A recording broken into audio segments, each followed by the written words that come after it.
The Buddha once said, "He who sits alone, lies down alone, walks alone, in diligent practice, and alone tames himself, should find delight in living in the forest."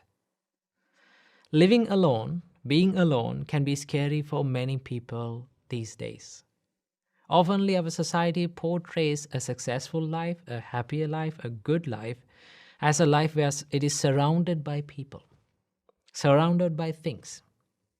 But there's a reason why almost all the spiritual practices, almost all the spiritual pathways praise and promote this living alone, life in the place of a solitude practice, a solitude life. And that is why almost all the religious leaders had to solitude themselves from these hassles and bustles of this society and go to these quiet places and find the liberation and find what they were looking for. Same went with the Supreme Buddha. Before he became the Buddha, he was a prince. He was living in a palace.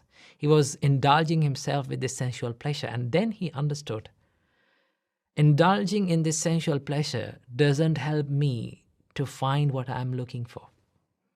So what he did was he left the palace and he went from one forest to another, meditating, finding this peace, this ultimate peace, right?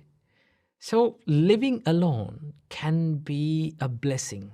It is a blessing when it is converted to a blessing, right?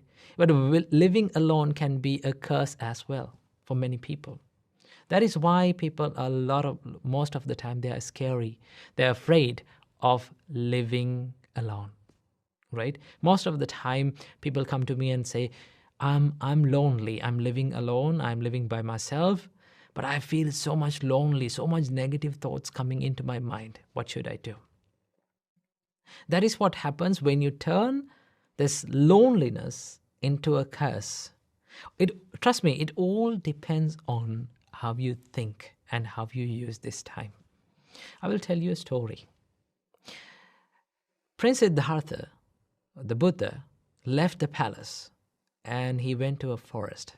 Although he went to a forest, there were 5 monks who was waiting for him to come to the forest. There were 5 monks who were helping Prince Siddhartha, the Buddha, with the meditation before his awakening. And then these 5 monks had this idea that only way to find the liberation